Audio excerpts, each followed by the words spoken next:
Hi everyone, welcome to my YouTube channel.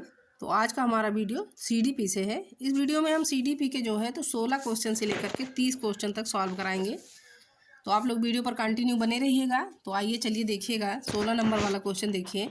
तो 16 number वाला question ये है कि कुछ लोगों का कहना है कि जब बालकों को गुस्सा आता है तो वो खेलने के लिए चले जाते हैं, जब तक कि पहले से अच्छा महसूस नहीं करते। तो उनके व्यवहार में से कौन सा प्रतिरक्षा तंत्र प्रतिलक्षित होता है।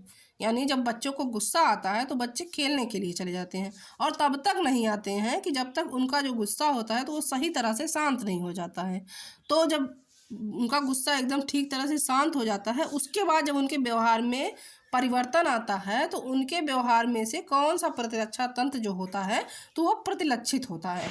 यही पूछा गया है इसमें। तो देखिए, पहला वाला ऑप्शन है कि प्रक्षेपण, सेकंड है विस्थापन, उसके बाद थर्ड है कि प्रतिक्रिया निर्माण या फिर उद्दतीकरण। तो देखिएगा, इसका राइट आंसर हो जाएगा कि जब उनके व्यवहार में परिवर्तन आता है तो उसको कहते हैं विस्थापन। राइट आंसर इसका हो जाएगा ऑप्शन नंबर बी। अब देखिएगा नेक्स्ट वाला क्वेश्चन देखिए, 17 नंबर क्वेश्चन है कि समायोजन से तात्पर्य स्वयं का विभिन्न परिस्थितियों में अनुकूलन करना है ताकि संतुष्ट किया जा सके। तो किसको किया जा सके? जब समायोजन से तात्पर्य स्वयं का विभिन्न परिस्थितियों में अनुकूलन करना है तो ताकि संतुष्ट किया जा सके, तो किसे किया जा सके? तो पहला है कि दूसरों को, उसके बाद प्रेरकों को, या फिर उद्देश्यों को, या फिर आवश्यकताओं को। तो देखिएगा कि समायोजन से तात्पर्य स्वयं का विभिन्न परिस्थितियों में अनुकूलन करना है ताकि संतुष्ट किया जा सके। तो ताकि संतुष्ट उसे किया जा सकते कि यानी आवश्यकताओं को संतुष्ट किया जा सके। सही उत्तर इसका हो जाएगा ऑप्शन नंबर डी। अगला वाला क्वेश्चन देखिएगा, 18 नंबर क्वेश्चन है कि निम्न में से कौन सा व्यवहार भावनात्मक बाधा को प्रदर्शित नहीं करता है। यानी ऐसा कौन सा व्यवहार है कि यानी जो भावना, हमारे अंदर की भावना, तो भावनात्मक बाधा को प्रदर्शित नहीं करता है, ऐसा कौन सा व्यवहार है? तो पहला वाला ऑप्शन है कि बाल अपराध, उसके बाद बी है कि कमजोरों को डराने वाला, सी है कि भगोड़ापन, या फिर अगला वाला ऑप्शन देखिएगा कि डी है स्वालीनता। तो इसमें पूछा क्या गया है कि भावना यानी भावनात्मक बाधा को प्रदर्शित नहीं करता है। तो सही उत्तर इसका हो जाएगा ऑप्शन नंबर डी, स्वालीनता। राइट आंसर इसका हो जाएगा ऑप्शन नंबर डी।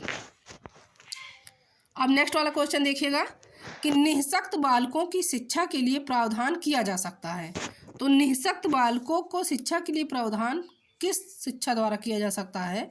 तो आइए देखिएगा ऑप्शन में कि निःशक्त बालकों की शिक्षा के लिए प्रावधान जो किया जा सकता है, तो पहला वाला ऑप्शन है कि समावेशी शिक्षा द्वारा, या फिर मुख्य धारा में डालकर, या समाकलन द्वारा, या फिर इनमें से कोई नहीं।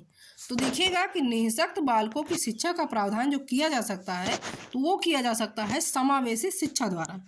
राइट आंसर इसका हो जाएगा ऑप्शन नंबर ए। अब आइए देखिएगा अगला वाला क्वेश्चन देखिए कि निम्न में से कौन सी मानसिक मंदता की विशेषता नहीं है। तो पहला ऑप्शन है कि बुद्धिलब्धि का 25 से 70 के मध्य होना, या फिर सेकंड है कि धीमी गति से सीखना एवं दैनिक जीवन की क्रियाओं को ना कर पाना, या फिर वातावरण के साथ अनुकूलन में कठिनाई, या डी है कि अंतर्वैयक्तिक संबंधों का कमजोर होना। तो देखिएगा कि इसमें पूछा गया है कि मानसिक मंदता की विशेषता कौन सी नहीं है। तो राइट आंसर इसका हो जाएगा कि अंतर्वैयक्तिक संबंधों का कमजोर होना, ये विशेषता जो है तो ये नहीं है। तो सही उत्तर इसका हो जाएगा ऑप्शन नंबर डी। अब आइए देखिएगा अगला वाला क्वेश्चन देखिए कि विद्यार्थियों के अच्छे मानसिक स्वास्थ्य को बनाए रखने के लिए निम्न में से कौन सा तरीका अधिक महत्वपूर्ण है। तो आइए देखिएगा पहला वाला ऑप्शन कि सहशैक्षिक क्रियाओं का प्रावधान, या बी है कि अभिव्यक्ति की स्वतंत्रता, या सी है कि रुचियों की भिन्नता, तथा डी है कि अध्यापक की भूमिका एवं विद्यालयी वातावरण। तो देखिएगा कि विद्यार्थियों के अच्छे मानसिक स्वास्थ्य को बनाए रखने के लिए तो कौन सा तरीका जो है तो सबसे अधिक महत्वपूर्ण है पूछा गया है। तो इसका राइट आंसर हो जाएगा कि अध्यापक की भूमिका एवं विद्यालयी वातावरण, ये जो है तो सबसे अधिक महत्वपूर्ण है। तो राइट आंसर इसका हो जाएगा ऑप्शन नंबर डी। अब अगला वाला क्वेश्चन देखिएगा कि कमजोर वर्ग के बालक से तात्पर्य है। तो कमजोर वर्ग के बालक से क्या तात्पर्य है, आइए देखिए। तो पहला है कि ऐसे अभिभावकों के बालक से जिनकी वार्षिक आय कम है, या फिर ऐसे अभिभावकों के बालक से जो वंचित वर्ग में आते हैं, या सी है कि ऐसे अभिभावकों के बालक से जो गरीबी रेखा से नीचे की सीमा में आते हैं, या फिर ऐसे अभिभावकों के बालकों से जो सरकार द्वारा निर्धारित न्यूनतम सीमा की वार्षिक आय की सीमा से नीचे के वर्ग में आते हैं। तो आइए देखिएगा, ऐसा पूछा गया है कि कमजोर वर्ग के बालक से तात्पर्य है। तो कमजोर वर्ग के बालक से तात्पर्य यही है कि ऐसे अभिभावकों के बालकों से जो सरकार द्वारा निर्धारित न्यूनतम सीमा की वार्षिक आय की सीमा से नीचे के वर्ग में आते हैं, यानी कमजोर वर्ग के बालकों से अभिप्राय यही है। तो राइट आंसर इसका हो जाएगा ऑप्शन नंबर डी। अब अगला वाला क्वेश्चन देखिएगा कि शिक्षा का अधिकार अधिनियम 2009 में निर्दिष्ट किया गया है कि कक्षा 1 से 5 तक यदि प्रवेश दिए गए विद्यार्थियों की संख्या 200 से अधिक है तो विद्यार्थी अध्यापक आवश्यक अनुपात होगा। तो विद्यार्थी और अध्यापक का आवश्यक अनुपात कितना होगा? क्या होगा कि जब शिक्षा का अधिकार अधिनियम 2009 में निर्दिष्ट किया गया है कि कक्षा 1 से 5 तक यदि प्रवेश दिए गए विद्यार्थियों की संख्या जो है तो 200 से अधिक है, तो विद्यार्थी और अध्यापक का जो है तो अनुपात और समानुपात जो कहा जाता है तो वो होगा, कितना होगा? तो पहला वाला है कि 30 या 40 या 45 या 50। तो देखिएगा इसका राइट आंसर हो जाएगा कि 40, यानी हर एक टीचर पर जो है तो 40 बच्चा होना चाहिए। तो सही उत्तर इसका हो जाएगा ऑप्शन नंबर बी। अब आइए देखिएगा अगला वाला क्वेश्चन देखिए कि क्रियात्मक अनुसंधान के संबंध में तो निम्न में से कौन सा कथन सही नहीं है? तो पहला वाला ऑप्शन है कि यह अध्यापकों एवं शिक्षा व्यवसाय से जुड़े लोगों के द्वारा किया जाता है, या बी है कि यह किसी विशिष्ट समस्या के समाधान के लिए किया जाता है, तथा सी है कि व्यापक स्तर पर निर्णय लेने के लिए सूचना संकलन का कार्य इसमें किया जाता है, या डी है कि स्थानीय स्तर पर रोजमर्रा की समस्याओं के समाधान के लिए क्रियात्मक अनुसंधान किया जाता है। तो आइए देखिएगा क्रियात्मक अनुसंधान के संबंध में इसमें पूछा गया है कि कौन सा कथन जो है तो सही नहीं है।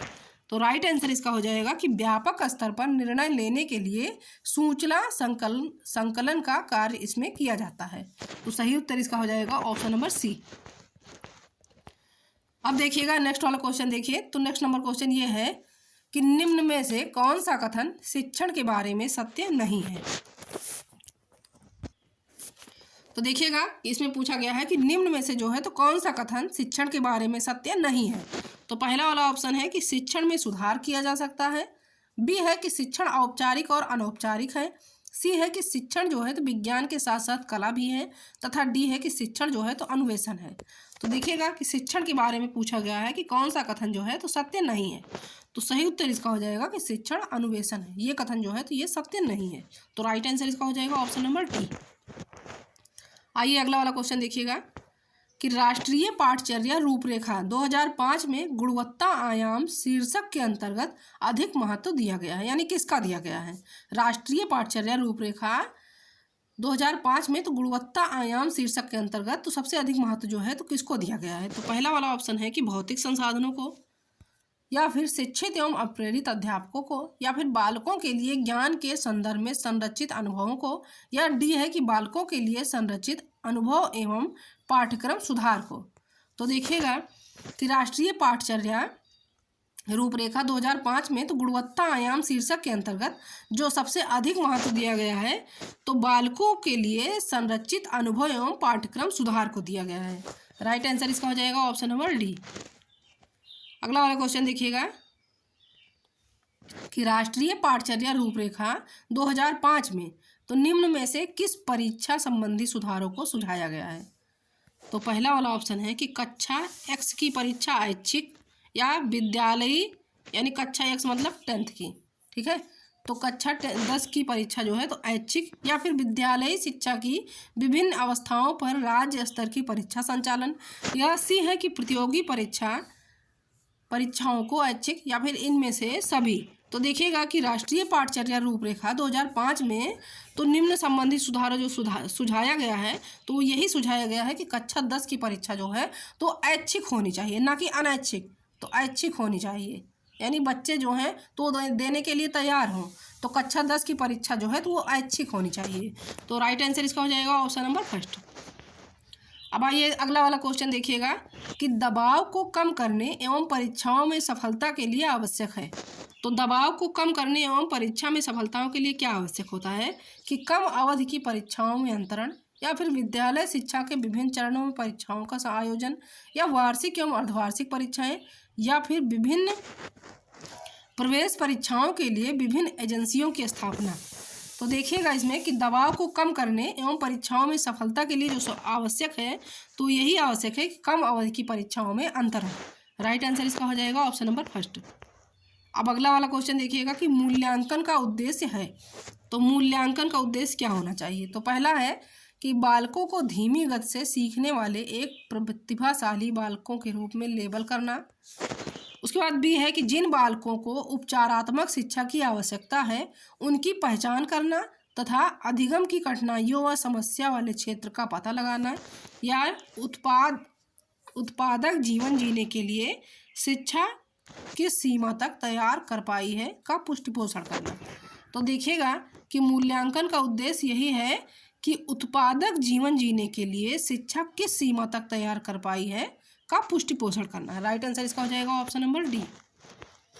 अब सबसे लास्ट वाला क्वेश्चन देखिएगा इस वीडियो का कि प्राथमिक विद्यालयों के बालकों के लिए तो निम्न में से किसे बेहतर मानते हैं? तो प्राथमिक यानी पीआरटी लेवल के जो बच्चे हैं, तो प्राथमिक विद्यालयों के बालकों के लिए तो निम्न में से जो है तो किसे आप बेहतर मानते हैं? तो पहला वाला है कि वीडियो अनुरूपण या प्रदर्शन या स्वयं के द्वारा किया गया अनुभव, या इनमें से सभी। तो देखिएगा कि प्राथमिक विद्यालयों के बालकों के लिए जो सबसे बेहतर तरीका है तो ये यही है कि स्वयं के द्वारा किया गया अनुभव। तो राइट आंसर इसका हो जाएगा ऑप्शन नंबर सी।